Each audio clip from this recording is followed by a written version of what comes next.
Bienvenue à toutes et à tous. L'actualité au Bénin et dans le reste du monde. Voici les titres de cette édition. Le chef de l'État, Patrice Talon, a procédé ce mardi 5 juin à un remaniement technique de son gouvernement. On note deux nouvelles entrées au gouvernement, une sortie ministre qui change de portefeuille. Les détails à suivre dans cette édition. Jugement devant la Haute Cour de justice. Les députés rejettent la mise en accusation de l'ex-ministre Alain Adiouf. L'Assemblée a estimé par 21 voix pour, une voix contre et une abstention qu'il n'y a pas lieu de le mettre en accusation. Et puis sur le continent Madagascar, suite à la démission de l'ancien Premier ministre malgache Olivier Marfali, démission sur requête de la justice, le président du Madagascar a nommé le haut fonctionnaire Christian Nsé comme Premier ministre. Celui-ci a la lourde tâche de stabiliser le pays. Voilà pour le sommet.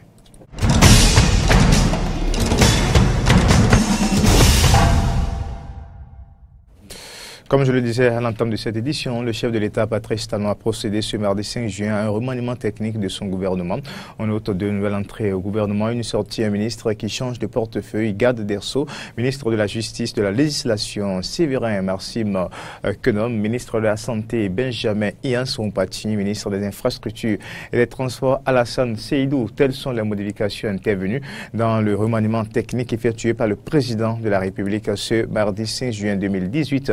Le reste de l'équipe gouvernementale est resté intact. Plus d'informations à suivre dans nos prochaines éditions. Et justement, après ce remaniement, les nouveaux ministres ont pris fonction. C'est le cas de Alassane Seydou, désormais ministre des Infrastructures et des Transports. Compte rendu de la cérémonie de passation de service entre Sikoti et Alassane Seydou avec Kanouk François Ombele-Rinto et Fréjus Fiossi.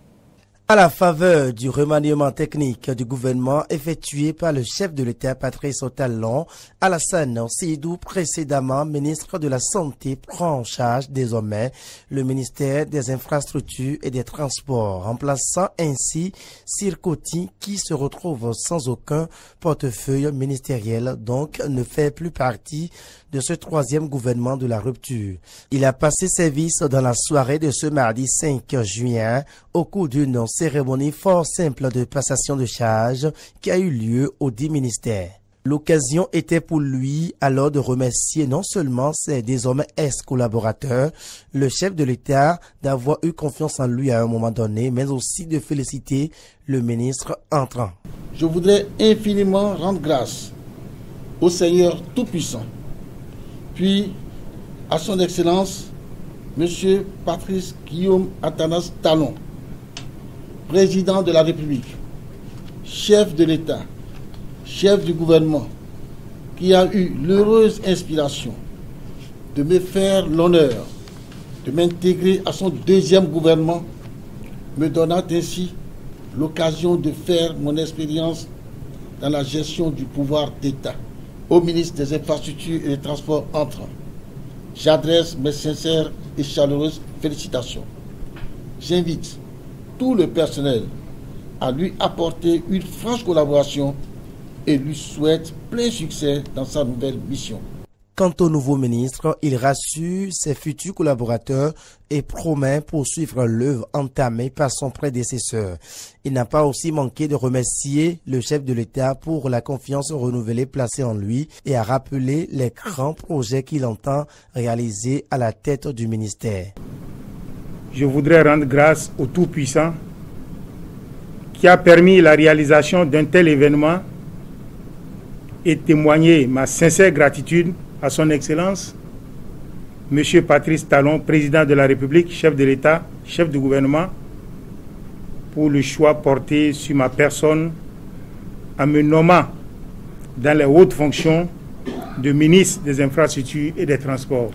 Au nombre des défis que nous aurons à relever, je peux citer, entre autres, la construction d'un nouvel aéroport international à Gloudigbé, la modernisation et l'extension du port de Cotonou, y compris le réaménagement de l'axe routier autour du port, la construction d'une route de contournement nord de Cotonou, l'aménagement de la route des pêches phase 2, la construction d'une autoroute entre Semepodi et Porto-Novo, l'aménagement de la route Djougou-Peunko-Kérou-Banikwara, la réhabilitation de la route Berouboy-Kandi-Malanville, la réhabilitation, la modernisation et l'extension du réseau routier national sur environ 1362 km.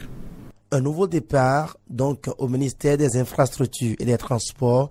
Il ne reste qu'à souhaiter qu'au bout de quelques années, les projets annoncés soient réalisés pour qu'enfin le Bénin révélé tant souhaité bénéficie de ces infrastructures. Les nouveaux membres de la Cour constitutionnelle prêtent serment ce mercredi comme prévu. La cérémonie se déroule à l'Esprit Mathieu, Joseph Thiokbenou, Cécile de Dravo, Zizino Houé, Sylvain Nouati, Amouda Razak, Rigobert Azon, Fassassi Moustapha et André Katari. Et bien devant le chef de l'État, les membres du bureau de l'Assemblée nationale et autres invités ont juré de bien et fidèlement remplir leurs fonctions, de les exercer en toute impartialité dans le respect de la Constitution. Vous aurez les images dans nos prochaines éditions. L'Assemblée nationale s'est penchée ce mardi 5 juin sur le rapport de la Chambre d'instruction de la Haute Cour de justice relatif au dossier de poursuite de l'ex-ministre chargé des relations avec les institutions, la société civile et les Béninois de l'extérieur, Alain François Adiou. Elle a estimé par 21 voix pour, un contre et une abstention qu'il n'y a pas lieu de le mettre en accusation. Alain François Adiou n'est pas coupable des faits de détournement de deniers publics et de détournement de véhicules administratifs à lui reprocher dans le dossier de gestion de projet d'élaboration de la liste électorale permanente informatisée l'EPI pour la présidentielle 2006. C'est la conclusion à laquelle est parvenue la commission chargée des lois de l'Assemblée nationale qui a présenté ce mardi 5 juin le rapport de la Chambre d'instruction de la Haute Cour de justice sur le dossier. Écoutons le président de l'Assemblée nationale, Maître Adéon Béji. Par 21 non, un oui et une abstention, c'est ça, hein? Donc c'est rejeté. Voilà. Le président de l'Assemblée nationale notifie immédiatement la décision de rejet au président de la République. On reste au palais des gouverneurs à Porte-Nouveau où les députés ont adopté ce mardi 5 juin la loi 2018-15 portant code pénal en République du Bénin dont ils ont démarré les examens le lundi 28 mai dernier. Voté à l'unanimité par les députés, ce texte va abroger après promulgation la loi pénale jusqu'ici en vigueur. Ce nouveau code pénal interdit le commerce de l'essence frulatée, communément appelée paillot, sous toutes ses formes et encadre rigoureusement les marches, attroupements et autres manifestations publiques. Aristide Seti, Amendide Onpenouji, Romaric Devoshi.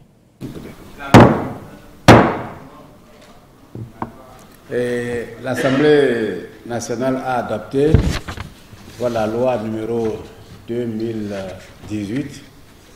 2018-16 portant code pénal en République du Bénin.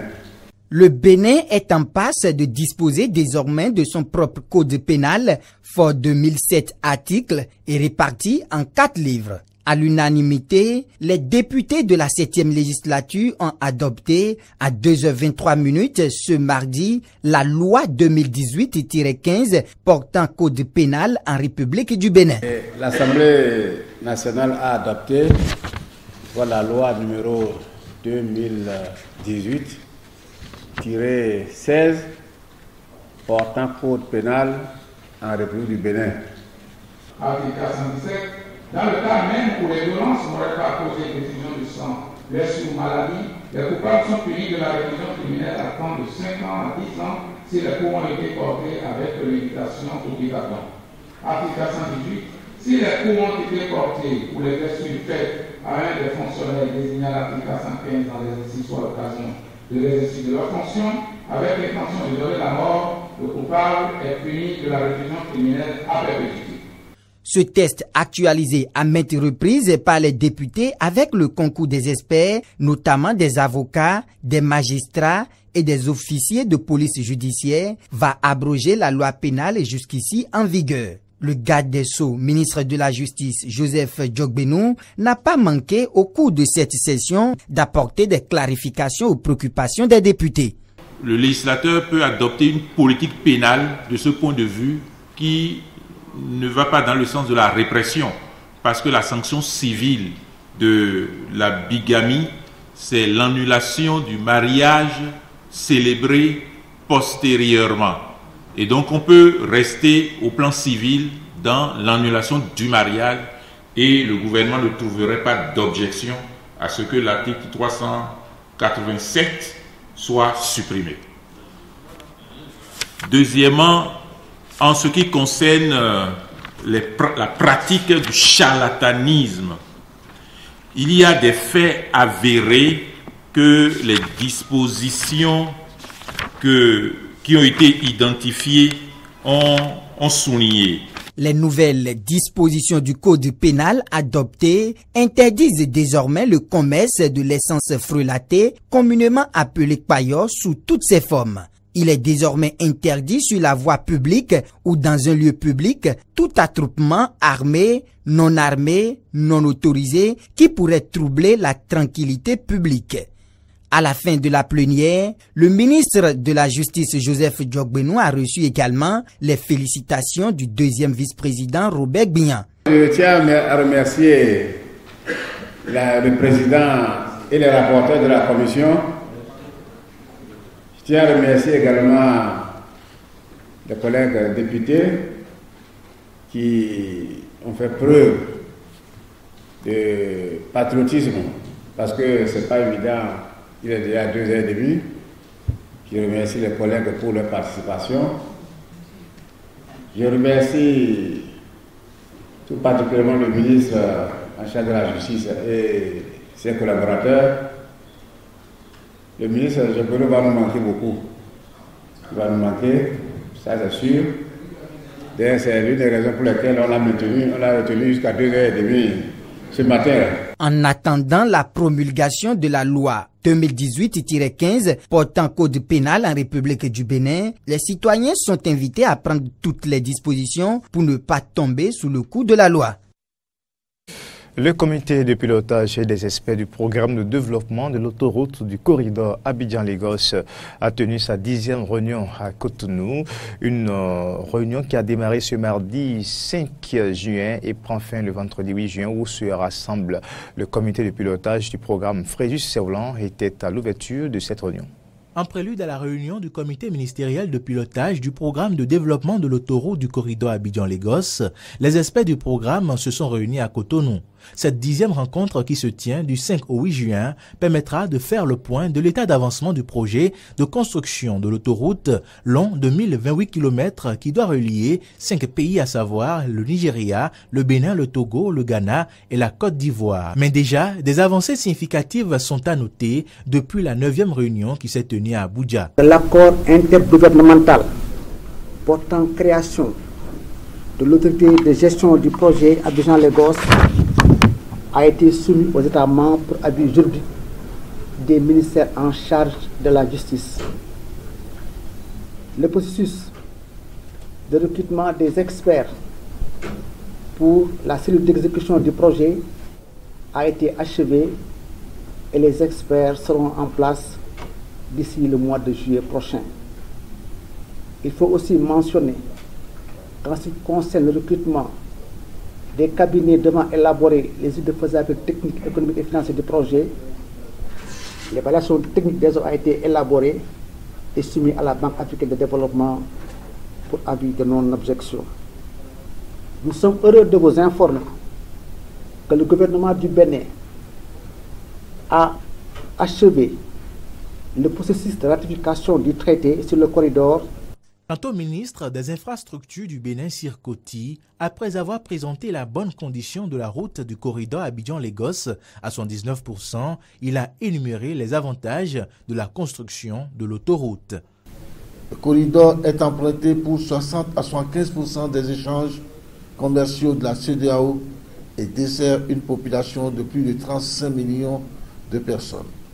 La mise en œuvre de cet ambitieux programme contribuera à coup sûr à la réduction des délais, des coûts, l'allègement de la paperasserie au niveau du corridor, l'extension des installations logistiques et l'efficacité des transports, les possibilités de croissance des échanges et de la production de valeur ajoutée seront également élevées. L'autorité de gestion qui sera mise en place pour le corridor bénéficiera du pouvoir et de l'expertise nécessaires à la réalisation des objectifs assignés. Les quelques 35 millions de personnes établies le long du corridor offriront au secteur privé un grand marché et la possibilité de substituer aux importations d'outre-mer des marchandises produites dans la sous-région. À travers la CEDEAO, l'avantage de la production sous-régionale sera renforcé par le coût avantageux issu des dispositions du schéma de libéralisation des échanges de la CEDEAO qui élimine les droits de douane pour les marchandises produites ou ayant fait l'objet de valeur ajoutée au sein de la région. Dans la recherche des financements pour la réalisation des études techniques de l'autoroute du corridor Abidjan-Lagos à réaliser en partenariat public-privé, les 5 États ont obtenu le soutien de la Banque africaine de développement et de l'Union européenne à travers des prêts et dons de 22 millions de dollars US. Un reboisement interforce avec plus de 1000 plants de cocotiers mis en terre. Une campagne de sensibilisation, l'utilisation des sachets plastiques non biodégradables ont été les moments forts de la célébration de la Journée mondiale de l'environnement ce 5 juin. Au Bénin, on revient sur l'événement avec Arnaud Moriagua. Initié par les Nations Unies, le Bénin a célébré ce 5 juin la Journée mondiale de l'environnement qui aura été marquée par un reboisement interforce à la plage de Fidjrosset. Était présent le ministre du Cadre de vie et du Développement durable, le chef d'état-major des armées et le directeur général Eaux, Forêts et Chasse. Placé sous le thème « Utilisons les sachets réutilisables ou biodégradables », cette 44e journée mondiale de l'environnement a été également l'occasion pour la mise en terre de 1300 plants de cocotiers. La situation est grave. Vous avez entendu, un sachet se produit en 1 seconde. Il s'utilise à peine 20 minutes et il vit 400 ans.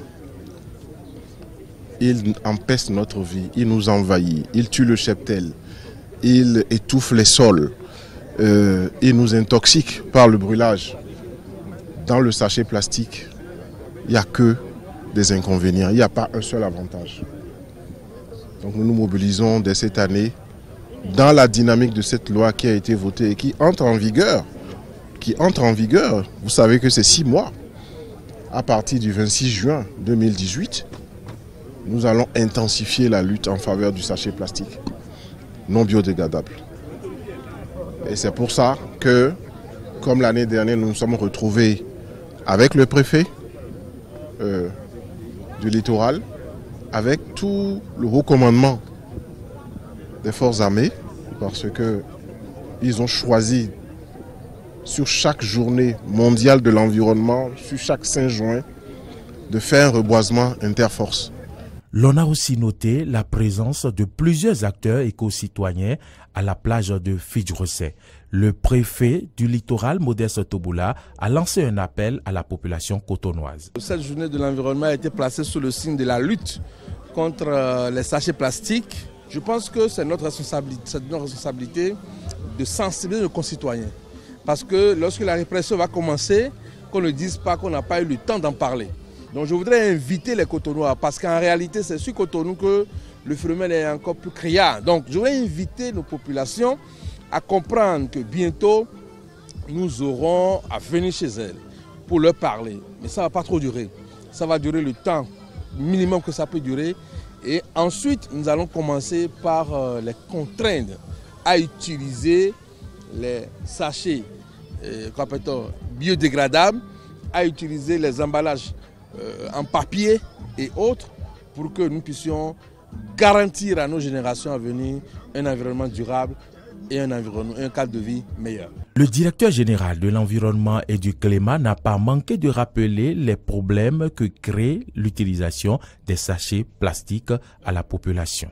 Les sachets plastiques ont des impacts sur tous les compartiments de l'environnement, que ce soit au niveau du sol, empêchant l'infiltration de l'eau, créant donc des problèmes d'insécurité alimentaire. Au niveau donc de l'eau, donc ça emmagasine de l'eau insalubre et devient des gîtes à moustiques. Conséquence, c'est le paludisme.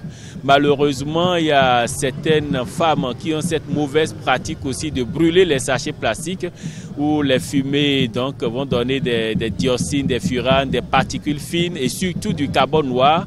Et malheureusement, pour la santé, ça crée des problèmes de cancer, ça crée des problèmes rénaux, donc ainsi de suite. Il est donc important pour la population de comprendre le bien fondé de cette loi contre l'interdiction et l'utilisation des sachets plastiques. Pour une bonne sensibilisation, une caravane a été initiée pour sillonner la ville de Cotonou. Au-delà des frontières béninoises, la protection de l'environnement préoccupe l'Agence de l'ONU pour l'environnement. Selon elle, le plastique est un très gros problème en Afrique. 4,4 millions de tonnes de plastique se retrouvent dans les mers et océans chaque année, selon les chiffres de 2010 utilisés par l'ONU. Précision avec Mohamed Attani, responsable communication de l'Agence de l'ONU pour l'environnement. Le plastique et la gestion des déchets en général est un très gros problème en Afrique. De nombreux pays prennent actuellement cette question au sérieux et un certain nombre de pays ont adopté une législation interdisant le plastique à travers l'Afrique. Je donne l'exemple du Maroc, du Rwanda, du Kenya. Tous ces pays mettent en œuvre de manière efficace l'interdiction du plastique.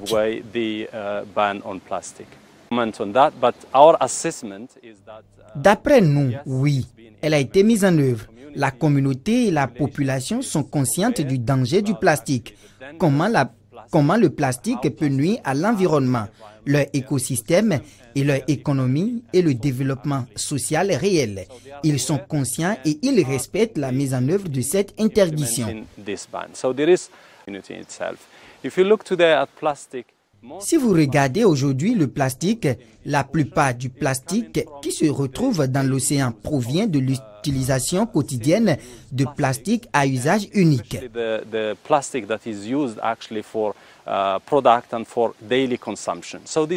Nous ne devrions pas seulement voir la pollution plastique comme un problème.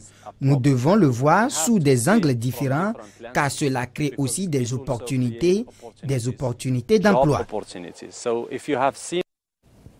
Et dans la même optique, des militants pour la protection de l'environnement ont nettoyé une plage de Bombay en Inde en mettant en garde contre l'utilisation de produits jetables en plastique à l'occasion de la journée mondiale de l'environnement. Suivez. Les produits jetables en plastique sont très dangereux comme les pailles. On les utilise quelques secondes et on les jette après. Donc ne faites pas ça s'il vous plaît. Aujourd'hui, l'Inde est le pays hôte de la journée mondiale de l'environnement avec la campagne « Combattre la pollution plastique ». Je porte une écharpe sur laquelle « Plastique » est écrit en rouge pour indiquer le danger. Aujourd'hui, à l'aide de 2500 citoyens, on va retirer tous les produits en plastique sur la plage. Puis, on va installer des machines de recyclage du plastique. Quand on y insère une bouteille en plastique, la machine vous donne un bon de réduction. Nous voulons empêcher les citoyens de polluer, de jeter du plastique là où il ne faut pas et qui finit par inonder nos océans. Retour sur le continent africain à Madagascar suite à la démission de l'ancien Premier ministre malgache Olivier Marfali.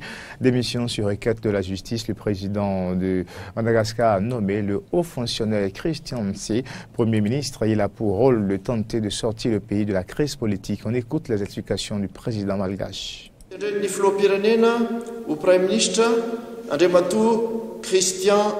Le président de la République désigne M.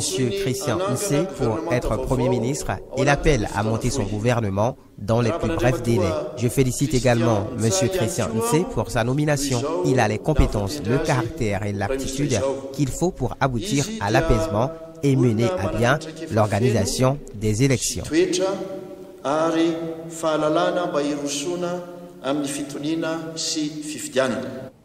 Et puis, avant de prendre congé de vous, au lycée auto-géré de Paris, le bac n'est pas une fin en soi. Dans cette école, pas comme les autres qui affichent un petit 40% de réussite à l'examen, l'épanouissement et l'autonomie passent avant tout. Reportage. Séance d'expression artistique au lycée autogéré de Paris, le LAP. Le stress de la capitale paraît bien loin dans cette cour de récré. Ici, pas de hiérarchie ni de surveillant. La présence n'est pas obligatoire et ce jour-là, sur les 250 élèves, il en manque un certain nombre. Rémi et Louis sont en cours de physique. Le professeur et les autres élèves sont sortis faire de l'escalade à Fontainebleau. Ça fait 3 ans que je suis au lycée autogéré de Paris et je pense honnêtement que pour l'instant c'est les 3 meilleures années de ma vie. J'ai trouvé ce lycée grâce à ma mère qui me l'a montré en me disant la chose que je voulais entendre le plus à ce moment-là, qui était c'est un lycée où il n'y a pas de notes, où il n'y a pas de moyen de noter les gens, il n'y a pas de moyen de dire quelqu'un est supérieur à quelqu'un d'autre. Une absence de notes qui inquiète quand même un peu Louis, à quelques semaines du bac. J'ai un peu peur parce qu'on est ici au LAP, on est moins préparé que les autres lycées, sachant qu'on fait clairement beaucoup moins de bacs blancs. Le LAP, c'est plus censé être un endroit où on se plaît, où on aime bien aller pour apprendre, pour se préparer au bac éventuellement pour ceux qui veulent, mais c'est pas le but premier de nous préparer à faire des examens. Le but, c'est surtout l'épanouissement et l'apprentissage du vivre ensemble. Administration, tâches ménagères ou comme ici, la préparation des repas, élèves et professeurs se partagent à part égale travail et prise de décision. Un cadre atypique qui convient parfaitement à Dana. J'ai appris à beaucoup plus être à l'aise avec moi-même. Par exemple, j'étais très timide avant d'arriver ici, que je ne pouvais pas parler devant des gens que je ne connaissais pas, je pouvais pas. Et maintenant, je suis en commission accueil, donc je dois parler devant des assemblées de gens pour expliquer le LAP, et j'y arrive. L'après-midi, place au projet. Musique, théâtre ou vidéo, l'idée est que chacun trouve sa voie. Les élèves qu'on accueille ici sont quand même beaucoup d'élèves qui sont souvent mal à l'aise dans le système traditionnel, qui n'ont pas trouvé leur place, qui s'y sentaient mal et donc qui cherchent un autre cadre, une autre façon de travailler, avec une certaine ouverture, avec une certaine liberté. Alors est-ce que le système dit traditionnel, il est défaillant dans beaucoup de choses? Oui, mais je ne crois pas qu'il soit défaillant globalement, je pense simplement qu'il ne convient pas à tout le monde. 2 générations d'élèves sont venues apprendre autrement ici, depuis 1982, date de création de ce lycée en marge. Et c'est sur ces images que nous bouclons cette édition. Merci de l'avoir suivi. Au revoir.